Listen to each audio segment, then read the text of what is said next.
melihat atau mendengar bahwa pada saat itu gereja Galatia ini terpengaruh oleh ajaran sesat pada saat itu yang disampaikan oleh orang-orang yang berasal dari Yerusalem atau orang-orang Farisi pada saat itu.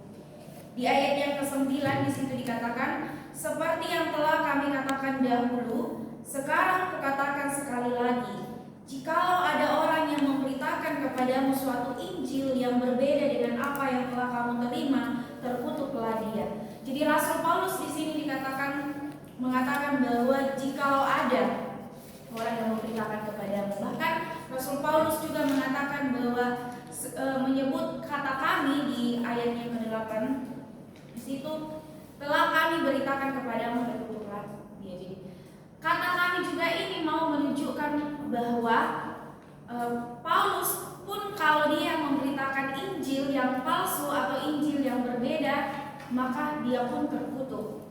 Jadi ayat ini juga ditujukan kepada kita, apalagi kita sebagai hamba-hamba Tuhan atau orang-orang yang dipercayakan untuk memberitakan firman Tuhan. Jikalau kita memberitakan Injil yang berbeda dengan apa yang disampaikan oleh Paulus atau Injil yang murni, maka apa? Terkutuklah kita yang memberitakan Injil itu. Jadi Rasul Paulus mengatakan terkutuklah dia, sebenarnya ini mau menunjukkan kegeraman Paulus, tetapi bukan emosional Paulus yang ditunjukkan, tetapi sebenarnya mau menunjukkan kasihnya Paulus kepada jemaat yang ada di Galatia. Dan hal yang serupa juga pernah dikatakan oleh Rasul Paulus di dalam Roma 9 ayat 3. Jadi di situ Paulus mengatakan, bahkan aku mau terkutuk, terpisah dari Kristus demi saudara-saudaraku kaum sebangsaku secara jasmani. Jadi Paulus mengatakan bahwa dia mau terkutuk untuk orang-orang sebangsanya. Dan ini mau menunjukkan bahwa Paulus sangat-sangat mengasihi orang-orang sebangsanya. Jadi dari sini kita bisa melihat bahwa ini merupakan bukti kasih Paulus terhadap orang-orang yang percaya. Pertanyaannya sekarang adalah bagaimana dengan kita? Bagaimana dengan kita? Ketika kita melihat saudara-saudari kita atau orang-orang sebangsa kita atau sekampung kita, mereka tidak percaya kepada Yesus, bagaimana perasaan kita melihat mereka? Apakah kita juga memiliki hati seperti Paulus? Ataukah kita hanya berpikir, oh ya itu urusan mereka, dan kita membiarkan hal itu? Dan di sini dikatakan bahwa pada zaman ini ada suatu penyakit yang sangat besar di dalam gereja. Kenapa? Karena di dalam gereja saat ini tidak ada permusuhan terhadap ketidakbenaran. Atau kita tahu bahwa pada zaman sekarang ini banyak sekali ajaran-ajaran sesat. Tetapi orang-orang atau orang-orang yang percaya atau hamba-hamba Tuhan kadang-kadang tidak memperhatikan hal itu, atau kadang-kadang mengabaikan hal itu. Dan sambil melihat respon Rasul Paulus pada saat ini, sepertinya kita harus merasa malu. Kenapa? Paulus begitu mengasihi, begitu geram terhadap pekerjaan iblis yang mulai memutarbalikkan Injil itu, mulai menyesatkan orang-orang yang ada di dalam gereja pada saat ini. Jadi kita juga belajar dari Rasul Paulus bahwa kita juga harus memiliki permusuhan yang sangat besar di dalam diri kita ketika kita melihat ajaran-ajaran sesat yang sudah mulai masuk di dalam gereja. Kemudian kita juga belajar dari Yesus Kristus. Yesus Kristus pun ketika melihat hal seperti ini, dia juga memiliki permusuhan yang sangat besar terhadap pekerjaan iblis. Di dalam Yohanes pasal 11 kita sudah tahu ceritanya. Waktu Tuhan Yesus membangkitkan Lazarus dari antara orang mati. Pada saat itu ketika dia tiba di tempat di mana Lazarus ini dikuburkan, Tuhan Yesus pada saat itu melihat Maria dan Marta pada saat itu sedang menangis. Dia melihat, dan di situ dikatakan bahwa masyhurlah hatinya. Jadi itu mau menunjukkan keadaan hati Yesus ketika dia melihat itu, bahwa saudara Yesus atau sahabat Yesus ini sedang bersedih karena Lazarus mati.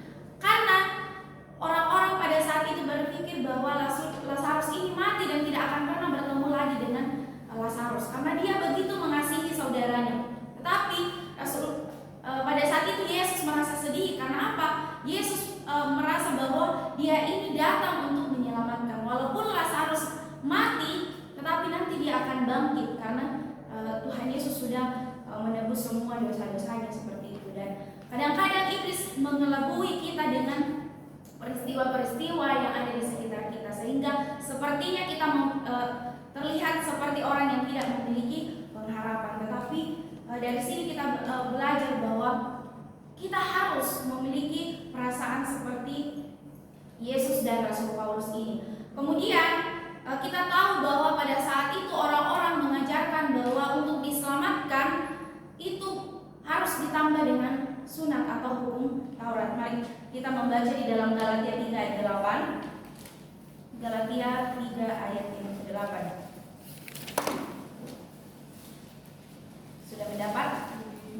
Kita baca bersama-sama 1, 2, 3. Dan kitab suci yang sebelumnya mengetahui bahwa Allah membenarkan orang-orang bukan Yahudi oleh karena iman, telah terlebih dahulu memberitakan Injil kepada Abraham oleh segala bangsa. Jadi di dalam ayat ini menjelaskan bahwa Abraham pun sebagai bapa iman, orang-orang percaya, dibenarkan bukan karena perbuatannya, tetapi oleh karena imannya. Jadi Rasul Paulus di sini mau menegaskan bahwa Abraham saja sebagai bapa leluhur orang-orang Yahudi pada saat itu dibenarkan oleh karena iman kepada Yesus Kristus. Sekalipun waktu itu Yesus belum lahir, tetapi Tuhan sudah mengadakan atau memberitakan Injil itu kepada Abraham. Dan di sini juga mengatakan bahwa Injil itu sudah diberitakan kepada Abraham oleh segala bangsa akan diberkati. Jadi kita pun saat ini dibenarkan itu bukan karena perbuatan baik kita atau bukan karena melakukan hukum Taurat, tetapi karena iman kita kepada Yesus Kristus. Dan hal yang harus kita ingat bahwa di dalam perjanjian lama pun Injil itu sudah disampaikan oleh Tuhan Allah sendiri di dalam Kejadian 3 ayat 15 sebelum Tuhan memberikan hukum Taurat. Dan kita tahu bahwa Tuhan memberikan hukum Taurat itu kepada siapa? Musa. Tuhan memberikan hukum Taurat kepada Musa. Lalu pertanyaannya sekarang, bagaimana dengan Musa? Bagaimana dia bisa diselamatkan? Bagaimana Musa ini bisa diselamatkan? Di dalam Ulangan pasal 16 ayat yang ke-5 sampai ayat yang ke-6, saya bacakan. Engkau tidak boleh mempersembahkan korban Paskah di salah satu tempat yang diberikan kepadamu oleh Tuhan Allahmu, tetapi di tempat yang akan dipilih Tuhan Allahmu untuk membuat namanya diam di sana. Engkau harus mempersembahkan korban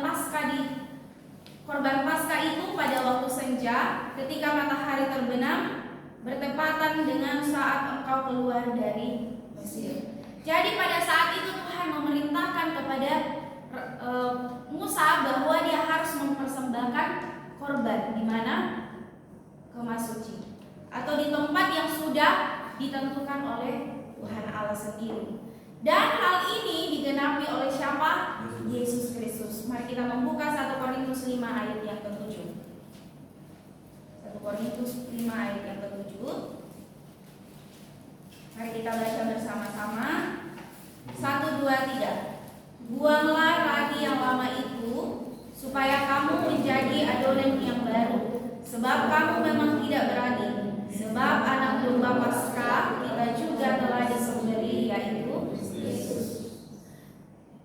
Jadi di sini korban Paskah yang dikatakan oleh Tuhan Allah kepada Musa itu mau menggambarkan Yesus Kristus. Kita tahu bahwa kemah suci maupun korban yang dipersembahkan orang-orang Israel pada saat itu di dalam perjanjian lama itu mau menggambarkan Yesus Kristus. Artinya ketika Musa mempersembahkan korban, orang-orang Israel mempersembahkan korban, artinya dia beriman kepada siapa? Yesus Kristus. Mereka juga beriman kepada Yesus Kristus. Sekalipun pada saat itu di dalam kitab perjanjian lama Yesus belum lahir, tetapi mereka juga percaya kepada Yesus Kristus. Jadi kenapa Tuhan memberikan kemah suci dan menyuruh memberikan korban Paskah pada saat itu? Karena itu mau menggambarkan Yesus Kristus. Kemudian di dalam kitab perjanjian lama ada salah satu contoh Injil itu mulai dibengkokkan. Di dalam 2 Raja-Raja 16 ayat 10 sampai 18. Jadi ini cerita tentang Raja Ahaz, dan kita sudah belajar Raja Ahaz ini merupakan raja yang pada saat itu melakukan apa yang jahat kepada Tuhan, melakukan apa yang jahat di mata Tuhan dengan melakukan penyembahan berhala. Dan pada saat itu dia mengalami peperangan, dia dikepung oleh bangsa pada saat itu, bangsa Aram. Dan apa yang dia lakukan? Dia meminta pertolongan kepada Raja Asyur. Dan setelah peperangan itu berakhir, akhirnya Raja Ahaz ini pergi ke tempat Raja Asyur. Dan pada saat itu dia melihat kemah yang ada di sana, kemah orang-orang Asyur, tempat mereka menyembah berhala, dilihat oleh Raja Ahaz. Dan apa yang dilakukan oleh Raja Ahaz? Ketika dia kembali, dia menyuruh Uria untuk mengubah bait suci. Bahkan letaknya pun diubah oleh Raja Ahaz ini. Barang-barang yang ada di dalamnya pun itu diubah. Jadi di sini kita bisa melihat bahwa Raja Ahaz ini berusaha untuk memutarbalikkan Injil yang murni. Padahal kita tahu kemah suci bahkan isinya pun itu berasal dari Tuhan. Tuhan Allah sendiri yang memberikan. Tetapi Raja Ahaz pada saat itu mau membelokkan, mau mengubah aturan yang ada di dalam kemah suci itu. Jadi dari hal ini kita bisa melihat bahwa banyak sekali peristiwa di mana orang-orang memutarbalikkan Injil, dan sama sekarang ini pun sudah terjadi. Banyak sekali orang yang memberitakan Injil tetapi bukan Injil yang asli. Jadi kita tahu bahwa di dalam Perjanjian Lama pun itu menceritakan tentang siapa?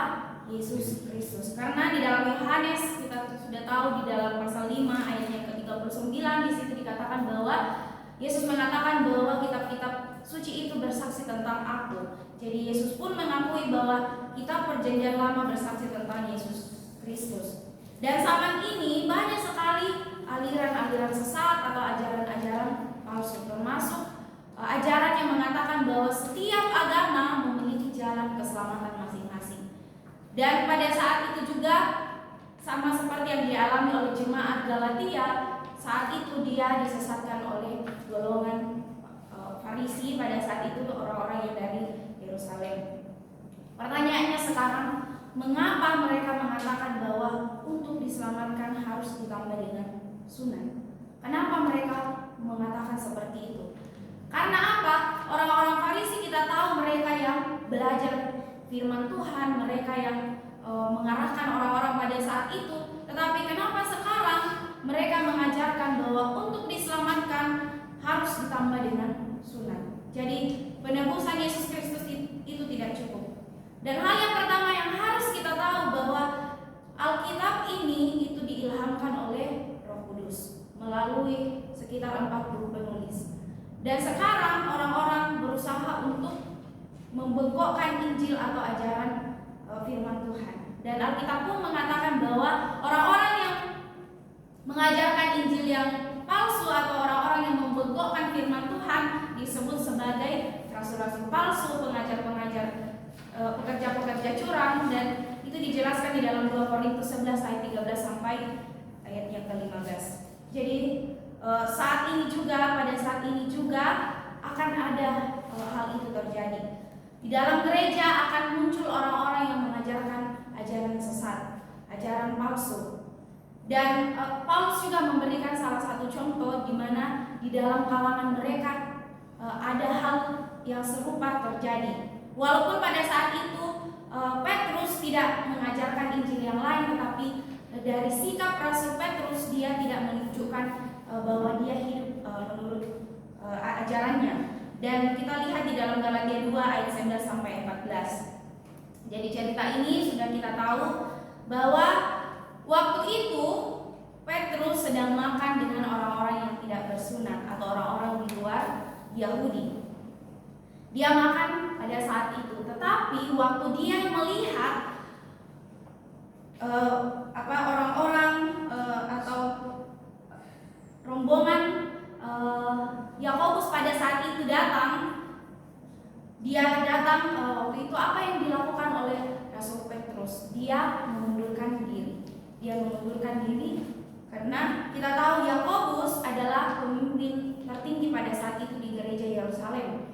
Jadi ternyata dari sini kita bisa melihat bahwa Rasul Petrus ini, sekalipun dia yang mengajarkan Injil yang murni, mengajarkan penebusan Yesus Kristus, tetapi pada saat itu dia tidak menghidupi apa yang diajarkan. Karena ternyata Rasul Petrus pada saat itu masih memegang ajaran hukum Taurat. Karena menurut ajaran hukum Taurat, dia tidak boleh makan bersama-sama dengan orang-orang yang tidak bersunat atau orang-orang di luar Yahudi. Tetapi apa yang dilakukan Rasul Petrus, dia mengundurkan diri. Lalu Rasul Paulus yang melihat hal itu, yang dilakukan oleh Rasul Paulus pada saat itu ialah dia menegur Rasul Petrus. Sekalipun Petrus ini adalah orang yang sangat dihargai tinggi. Karena apa? Dia adalah seniornya Rasul Paulus. Tetapi Paulus dengan berani menegur karena Paulus melihat bahwa ini sudah tidak benar, ini sudah melanggar. Akhirnya Rasul Paulus pada saat itu menegur Petrus pada saat itu.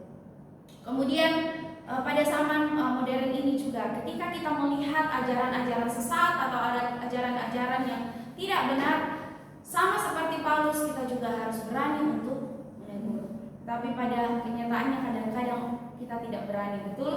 Kadang-kadang kita takut untuk menegur ketika kita melihat bahwa sudah ada ajaran yang tidak sesuai dengan firman Tuhan.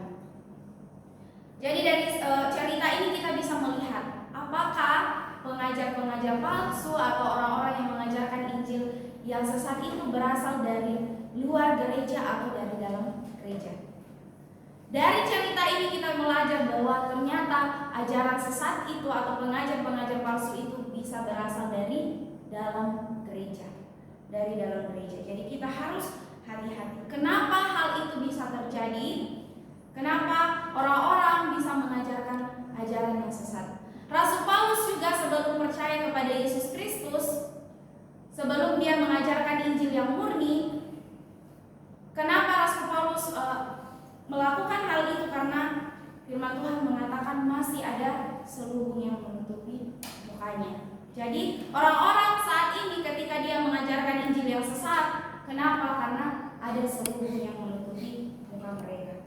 Dan ini juga menjadi peringatan bagi kita semua bahwa kita perlu hati-hati, karena pengajar-pengajar sesat itu pun bisa berasal dari orang-orang yang ada di dalam gereja atau orang-orang yang di sekitar kita, dan tidak menutup kemungkinan bisa saja kita yang mengajar. Jadi kenapa kita harus belajar firman Tuhan dengan sungguh-sungguh? Di sini kita mendapatkan disiplin supaya apa? Ketika kita melakukan pelayanan, kita tidak sama seperti orang-orang yang dari Yerusalem atau orang-orang Farisi yang mengajarkan Injil yang sesat atau mengajarkan firman Tuhan yang tidak diajarkan oleh Tuhan.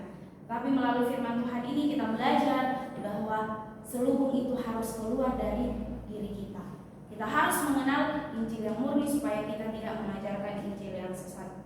Jadi itu firman Tuhan yang saya bagikan. Tuhan Yesus memberkati. Amin.